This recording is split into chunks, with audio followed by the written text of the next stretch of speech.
What's up everyone, Michael here with an early impressions of a Bunker Punks, a fast-paced first-person shooter roguelike. Has a lot of cool little elements and it's really freaking fun to play. Anyway, so do you want to make sure to note real quick that this is an early access version, so Bunker Punks is currently in early access. Content and features may be incomplete and you may experience technical problems, which is kind of expected from the early access model. But I do want to mention there is kind of a lack of content, and I'll obviously get into that later, but as with all games, I kind of plan, if it's in early access, to revisit it, and so if the game is actually officially released, make sure to check out the rest of my channel to kind of find that video and check that one out, because it'll be more up to date and it'll cover all the content, because this one doesn't have all of the content quite yet, which I'm actually excited for too, because yeah, it's actually pretty good. Anyways, I'm going to go ahead and hit continue here, and we're going to go straight into the gameplay. Now, it is very inspired by the 90s FPS, and the graphic style kind of goes into that as well. And so, we are inside a bunker, as you probably guessed from the title. We play as a punk, and we run around, and we shoot things. And the goal of the kind of levels is to get to the next floor, and once you get to the final floor, you complete a stage, and that's pretty much it. So you'll probably notice the graphic style right away. It is very 90s inspired, and you know, it kind of has that gameplay feel too. It is very much a run around, gun, shoot things as fast as you can, and it's a very Twitch based, I believe is what they call it. And so it's a very Twitch based kind of action shooter, and I enjoy the living hell out of it because it's fast paced. It is very accurate, as in when you point at things, it shoots in that direction. There are some random spreads as well too. I'll get into that a little bit later. But you're going to be running through very, very quickly, moving at high speeds, and you're going to be kind of circle strafing around bullets and shooting these guys. You'll also notice that the enemies kind of shoot at you, and they also have health and stuff like that, and that's kind of the extent of that. Now, a lot of people look at these types of games and be like, oh, they're just trying to be retro, and a lot of games that kind of have this art style don't really do a lot different with the gameplay, as in they use that as kind of their whole selling point. However, this one actually introduces a lot of things that a lot of those older games didn't do, such as screen shake. One thing this game does really, really well is it makes each of the weapons feel really, really heavy. As in, when you're using like an assault rifle and stuff like that, you have screen shake when you shoot a sniper rifle, which that's what this is. It's a long-range rifle, not technically a sniper rifle, but regardless, it has that little small screen shake, and that's actually a huge thing that actually plays into this game, both on a skill level, and I don't want that, both on a skill level and on a kind of just the way that the game feels. And you know, there's also obviously weapon spread as well, so if I shoot at little spreads, you'll notice it hits in the middle, but if I keep shooting, it ends up spreading out. And the weapons actually feel extremely good in this game, which is going to be my biggest compliment to it so far. And that's pretty much the best compliment that I have in the game, is it just feels really, really good to play. When you push in a direction, you move in that direction. You know, movement feels very, very fluid. The jumping feels fluid as well. I didn't even jump at that level. I don't jump very often, as in the only times you're ever going to be really jumping is when you're actually jumping over bullets. I'll get into that a little bit later. But other gameplay mechanics, you know, shooting is obviously really smooth and it feels very, very accurate. Now, there was a glitch with controllers. The game doesn't have controller support right now, but there was a glitch with controllers. When the controller was plugged in, it would cause the controls to kind of drift a little bit, and it seems to be fixed now, but you never know if that type of problem will come in the future. I don't know if there's going to be controller support in the future, but I really don't see having controller support for a game like this is a good idea, because you need to be very, very accurate and very, very quick, and the mouse and keyboard is definitely the best and easiest way to do that. Although I guess you could play with the gamepad if you wanted to. I guess circle strafing would be easier with the gamepad. Anyway, so other mechanics you're going to be going through. So basically, we're running through, and you can kind of get the gist of the gameplay while you're watching the video, but we're going to be going through destroying a bunch of enemies, and they're going to have random drops. And so they drop things like credits, ammo, and they also drop health packs for when you're injured. And you can also get different weapons. Now, I should probably start picking up different weapons. So right now I'm using a character that actually has assault bonuses and stuff like that. I'll talk about that later. But I end up just grabbing random weapons while we're running around. I like this combo the best, the assault rifle and then the long-range rifle. And then I also like the revolver a lot. But I'll go ahead and go around and grab different weapons. So here's like a grenade launcher and stuff like that. Now, currently there's not a lot of weapons, but they do actually all feel pretty different, and they all do different things, which is quite nice. Actually, this is the end of the stage, so I may as well just pick up my assault rifle and go to the next one. So we'll go ahead and talk about all the mechanics.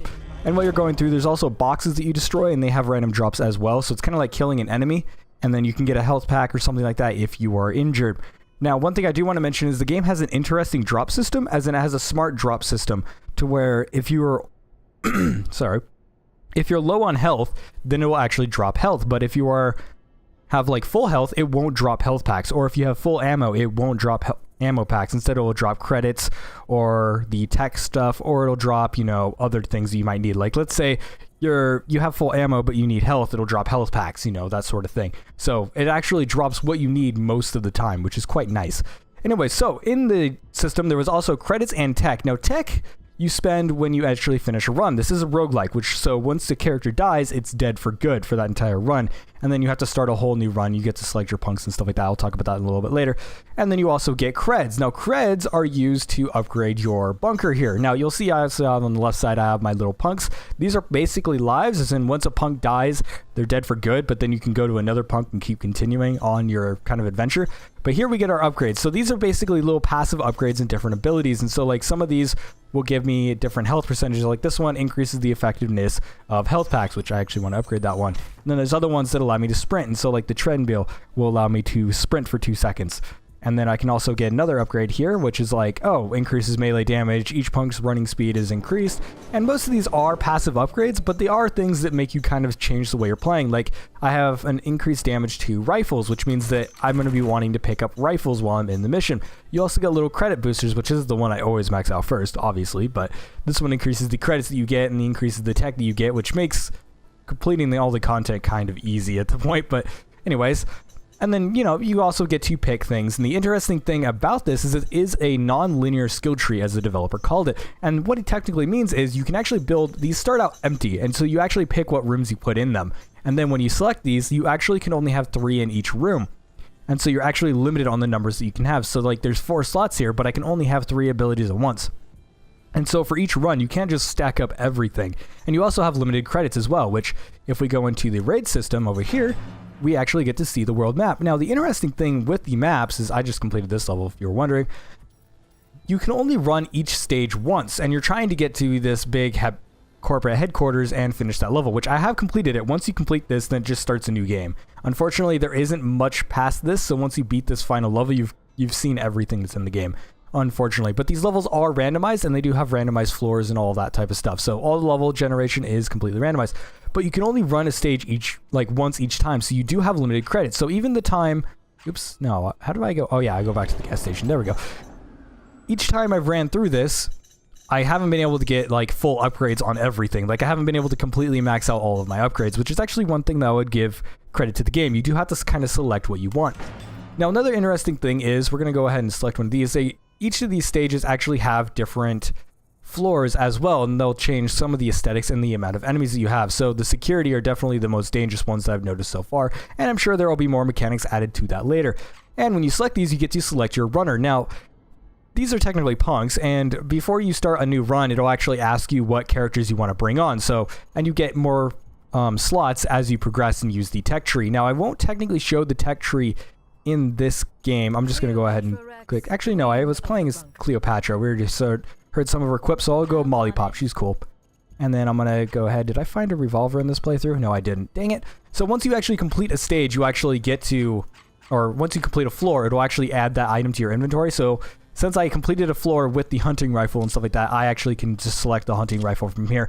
But if you end up dropping it while you're on the same floor that you found it on, you won't get to keep it. So you actually have to finish like a level with the equipment. So that's kind of an interesting thing. But another thing about the punks is each of the punks have different abilities on them. So Cleopatra Rex has a rifle bonus on her, and she has different health and different stats and stuff like that. So different movement speed and different armor. Now I have an armor boost on my characters, so they all have +5, but then there's Molly Pop, who actually has a pistol bonus, and then there's Cassidy, which has another pistol bonus. I really like the revolver in this game, but it's really hard to find for some reason. I wish it was a higher drop rate, but it's awesome. Hopefully I find it. But anyway, so she has a higher defense. So she starts with armor on her, which is kind of her unique thing. And each punk that's out right now all has their unique thing. There's also a melee punk, and there's another one that's good with shotguns. And so that's kind of that. They don't have an explosives one yet, but they are adding more as it goes on. So that is a thing. Do make sure to check out the game and its progress, because it will add more content. Anyways, we're going to go through this one, and I'm going to end this video, while I'm in this one. But let's talk about a few other things. Now, a few other things to note about the gameplay is that I find it a little bit interesting on a skill point level, because it is a roguelike game, but this is one of the few roguelikes to where I don't feel like I'm held back by randomization too much.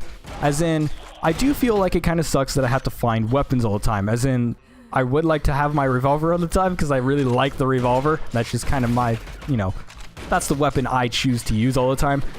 But not like these weapons aren't very, you know, very bad either. All the weapons do function very, very differently, which is quite nice. They are all, you know, shoot things in the face and they die, but they do kind of have different delays and different fire rates and things like that that make them different. And different weapons, such as the long-range rifle here, will actually do more damage when it's farther away from a target. But when you're too close to a target, it actually won't do, like, barely any damage, which is actually an interesting mechanic.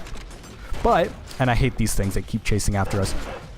But more things about the gameplay. What about the enemy variety? Currently, there isn't a huge variety of enemies. So, like, that running guy, and you've pretty much seen everything there is in the game from this video, except for one more enemy, which is a giant robot boss thing, which might be at the end of this floor, I don't know.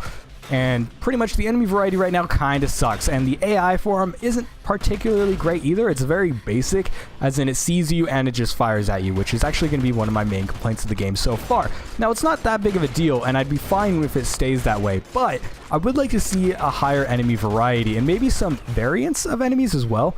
Like, there's these smaller turrets and then the bigger turrets, as you've seen here, but for different types of, like, variants, maybe there's one, like, maybe there's these other guys that have, like, assault rifles or something like that. Like, I don't know. It's just a bigger enemy variety would be nice, because the game is kind of lacking on content right now. And that also goes into the weapons. Now, I think there's, like, 10 weapons you can get currently, and there's a few different types of weapons that you can grab. Go ahead and grab that pistol. I'll just keep switching around for whatever I find, just so you guys can see the different weapons. But yeah, there's a little bit more of a limited content because the game is in early access, so that's kind of to be expected. But regardless, let's talk about some other stuff. What about the aesthetic of the game, the visual style? Now, I personally like this art style. It's very basic, and it's even more basic than some of the 90s shooters games that you'd see, you know, way back in the olden days, basically. As in, the art style, while it is in this kind of more retro style, it's very simple, and it has a very clean aesthetic to it, which I actually personally like. Some people have pointed out that a lot of the older shooters had a lot of detail in their levels, but I also saw that as kind of a downfall, because the benefit to the visual style of this game is things are instantly recognizable. As soon as you see something, you know what it is, which is actually a huge boon in my opinion. But that doesn't mean that the aesthetic is kind of lacking, and the stage variety is actually pretty much what you've seen here, as in all the levels kind of look the same. It's like a little bit of color variance, and there's some different kind of visual stuff placed around, like the explosives. So some levels will have these giant canister things, while other ones will have explosive barrels, which you can actually blow those up and destroy enemies, by the way. I don't really like the grenade launcher. I don't know why I kept this thing. I probably should have grabbed something else. There we go. We'll grab a shotgun. So yeah, the graphical style is going to be mostly personal preference, but I find it from an objective standpoint, I don't think it's too bad either. Now, I would like to see, like, maybe these boxes be in 3D, just for clarity, because you can actually run into the side of them and kind of get in trouble. Like, the hitboxes on them are not 100% clear because they are just flat images, but overall, it's pretty nice as well. Like, just having those 3D boxes would actually make it so it's a lot more easy to kind of see where those hitboxes are, and you can actually stand on them too, but it's also very difficult to kind of figure out where you're supposed to stand on them because of the whole, you don't really know where the 3D box is. Another thing this game kind of does pretty well is the sound. Now, the music is obviously going to be subjective. I like most of the tracks, but it does kind of get grinding after a while. But one of the things I do like about it is the sound design. Now, each different enemy actually has a little different sound that they make, and you can actually hear where they're at pretty easily. And so if there's an enemy behind you, you can hear that. So, you know, seeing where enemies are is pretty clear. One of the things I would say about the enemies, though, is the animations are a little bit lacking. I would like to see a little bit more frames in the animations. These guys don't even make animations. They just blink when you get too close to them, and then they explode after a while. But that is one thing that I would make a complaint about, you know, just the amount of detail I wish was a little bit higher. I think the characters look fine, as in the simple art style works, but it would be nice to kind of, you know, have that extra little snazz to it. And now I'm using a melee weapon, because there are melee weapons in this game. There's a baseball bat and a katana for melee weapons right now, and I like the katana because it's katana. Duh. And you have to actually be pretty accurate with these, and I'm terrible using melee weapons, and I'm about to die. I should probably pick up that health pack. So yeah, I like the sound design and stuff like that. Now, another complaint I'd have is the pickup system. Now, when you're running around killing enemies, they'll drop items, which is obviously good, but the items will actually disappear fairly quickly, and I'm trying not to die here because I don't want to die on this. That would be kind of sad. Cut you. Oh, nope, I died. Okay. But yeah, the drops actually disappear quite quickly, which I hope they end up extending the time limit on those, so that's kind of a unfortunate thing. But overall, I've actually liked this game, and once somebody dies, they actually give everyone a passive bonus, and so I got an armor bonus and a pistol bonus. So that's unfortunate. So now Molly Pop's dead, and so that kind of sucks. So I go in here, now when you die, it actually resets the entire stage, and so if I want to go back into here, I have to start from the beginning. I'm just going to pick someplace else. Let's go pick here, just because I can. Let's go to Cassidy. Let's talk about a little bit about the punks, and then I'll kind of go into performance and then my final kind of conclusion on this game so far, as in whether it's, you know, kind of worth picking up yet or not. Now, the characters are actually kind of a little bit interesting. They have a little bit of voice acting to them, which is kind of nice. I like the fact that they gave them voice acting, and they have little quips, and they all have their own personality, which is pretty nice. So like Cleopatra Rex is very much a I am high, you know, high standards kind of gal, and she's like, oh, nice bunker, I think I'm gonna take it. And I like her quip. This character, I've only played with this character for like a few runs, and so I don't really know her personality too much. She's very much a kind of fashionable girly girl, I guess. And then Molly Pop is the, you know, stereotypical, she's a punk. She's like the straight up punk. She seems to be like the main character. She's the character you start with, and I just blew myself up. So you can't blow yourself up. I may as well show the tech system now, because I've killed myself twice now. Alright, so here's Cleopatra, and I like the fact that they gave each character their own personality, and each character obviously has their own name. They have kind of like a standard name, like Cleopatra is an actual name, and then they have Rex, which is going to be what I'm going to call their punk name. Now, for people who didn't grow up in the 90s for their whole, you know, punk status, a lot of people actually had kind of these, I guess what you would call code names. At least they did around, you know, where I was, to where, you know, they'd have their name, but they'd also have like a nickname. And so like one person would be like, oh, their name is Riley, but then they would have a secondary name like, I don't know, Walrus. And so, you know, they'd have something that would name themselves Walrus. Now that's a terrible example, because that's not punk at all. I guess like it would be, I don't know, I'm trying to think of a punk name, and I can't really remember a real life example, so I guess something like, my name's Michael, and so I'd be Michael Metal, or something like that, or Michael Game, or something, you know, just a little tiny quip. So I kind of like that they did that, and I don't know if that's actually a reference to that, and that might have been a regional thing. Obviously, I just blew myself up intentionally. That was totally on purpose, just so I can show a tech thing. So now that I've had all characters die, they go back to this screen. This is the tech upgrade screen. Now, I've unlocked everything, so it just says sold out, but you get multiple shops. You start off with only one shop, and you actually unlock things using the tech points. And then, you know, that's how you actually get things in the game. Now, the way the game works with this progression system is that the game starts off with very, very few drops. Now, you do get equipment as well, like the armor and stuff like that drops, and they give little passive bonuses. I forgot to mention that somehow, but that is the thing in the game. And you end up picking those up, and they give you just stats. Now, to add to that pool of drops, you go into these shops, and they will have different things for sale. Like, this guy had the revolver for sale, like, right off the bat. And I'm like, hell yeah, I'm getting a revolver, because revolvers are awesome. And so I picked up the revolver, and then I was able to get it as a drop in the game. And that's kind of how you add to the content of the game. So it starts off fairly simple, but as you progress, you get better and better equipment through these upgrade shops, and they allow you to get new ones. And then you can go to a start new game, and this is where you pick the punks, just to kind of show that. Now I'm going to go ahead and just pick 3 of them, whatever, I don't care. Just so I can go into the level to kind of show the options menu real quick. So performance-wise, the game performs perfectly. Now, from the visual style, you'd kind of say like, well, duh, yeah, it's going to run pretty well. And yeah, it runs super, super well, and it even runs on my old laptop that's running like a Pentium. So yeah, the game has absolutely no performance problems whatsoever on my system. Now, it did have some resolution options, but it seems like those are slowly getting ironed out. Like, originally when I was playing in widescreen, because I do run on a widescreen like everyone else in the world, it basically zoomed in some of the menus and stuff like that, which was a little bit annoying, but they ended up fixing that in a recent patch, so that sort of issues are getting fixed. Anyway, so here's the options menu. Now, one thing to note about the options menu is not all these options are available from the main menu. They need to fix that ASAP, because changing these is important. But you get your music sliders and your volume sliders. They're, you know, pretty standard. You get your mouse sensitivity. Now, I had to turn mine up. It started all the way down here, and I'm like, oh, hell no, that's way too slow for a Twitch-based game. So I ended up turning that up quite a bit. I do have a custom mouse, but I turned up the DPI and stuff like that, and it did affect this game quite heavily, and I kind of had to mess around to find a balance that I liked. But yeah, then you have your Y-axis, you know, sensitivity. Now, I just have it on the default, which is about right. It's about 50% up and down. And then you can also invert the Y-axis. Now, inverting the X-axis would also be something nice to see. And then you have a field of view slider, which I have almost all the way up, because it obviously gives you a competitive advantage, because you can see around you better. But this is quite nice. It goes down pretty low, as you can see there.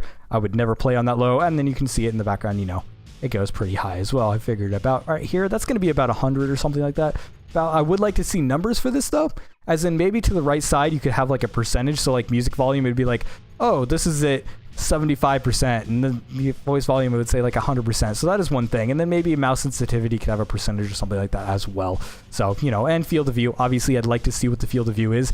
Generally I run around 95 to 100. That's kind of where I feel like this is probably a little bit higher than that, but yeah, I just have it high just because it's a nice competitive advantage. So that's kind of everything I have to say about the game. So what is my conclusion? Well, it is an early access game, which means I am kind of going to question whether you should purchase the game or not, because early access games always have that kind of risk of maybe it won't get finished, and so, or maybe, you know, you won't like the path that it takes. Like some people thought that the game was going to have a lot more management, and according to the developer, it was, but he found that the management system stuff didn't actually fit with the game, you know, and it wasn't fun to play. So, you know, stuff like that could end up changing. You might not like the path that goes down. So there's obviously always going to be that side of it. But personally, what's here is actually extremely fun. Now, it is very limited on content. There's not a lot of content whatsoever. As in, it took me about 4.5 hours to actually unlock everything, like 4.5 hours of gameplay. That doesn't include the time that I tried recording it, because I did record some test footage and stuff like that in between there while I was just screwing around, and I didn't actually save any of that. But, you know, so somebody who's really good at these types of games, which is particularly not me, you know, they could end up having about 4 hours of gameplay in this thing. Then obviously you could have multiple runs, but the game does have a finite amount of levels, and so you'll end up going to the end and you will finish it. Now there is random levels, which will add to it.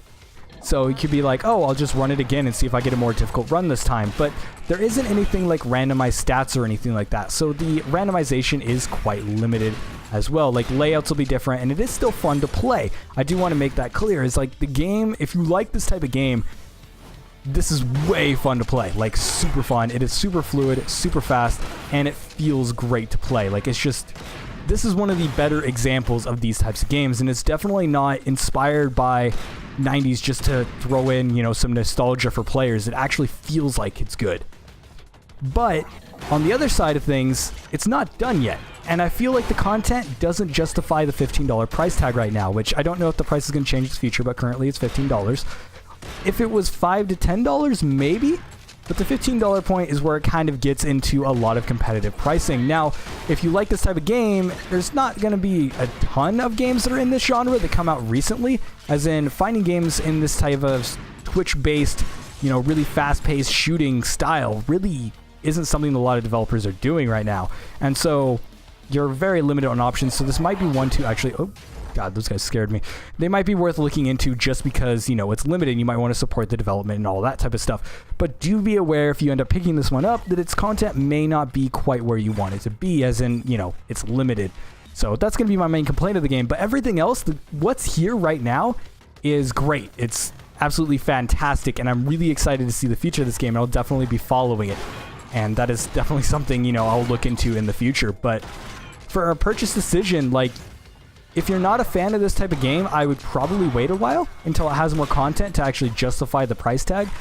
If you're a fan of it and you really want to support the developer, then yeah, definitely pick it up. But still, once again, just be aware that content might be a little bit limited, and that is my main complaint. And here's the rooms. You can actually set these up. You get to pick which rooms. And you do have limited rooms. You have to actually unlock more rooms and stuff like that. So quite a few mechanics. But yeah, anyways, that's going to be me for this video. You know, it's a fairly strong recommendation for an early access game. I will be checking this out once it actually fully releases, and so, you know, that will be a thing I'll be looking into. You know, I'll be following the development. I do enjoy it quite a lot, and even though I've unlocked everything, I'm still playing it. I mean, I have 2,600 freaking tech, which is way more than you need for unlocking everything. So yeah, I've been still playing it even afterwards because it's just fun to play. I don't have very many games like these, and they're fun.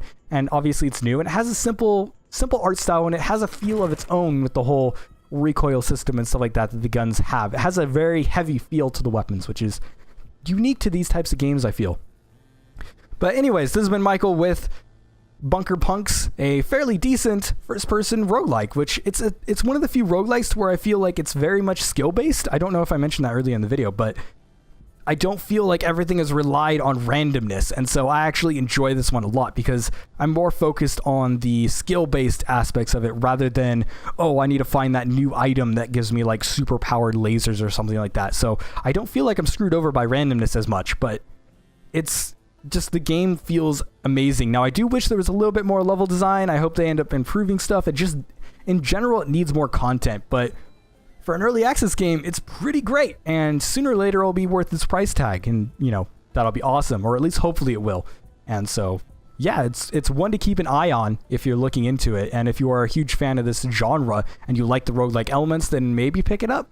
I'm still on the kind of borderline of, pick it up or not, because, the price tag is kind of expensive. It's $15. It's not a $5 game to where you'd be like, yeah, because this is totally enough content for like a $5 game. I mean, 4 hours for $5, that's pretty decent in today's standards. That's actually pretty good considering, the price tag of other games. But for $15, it might kind of stretch your limits for some people. But it is in constant development, and hopefully, if you watch the development, just check up on it as it's going, if you're a fan of the genre, and pick it up. Anyways, leave some comments, make sure to like, comment, and subscribe, and I will see you guys in the next video.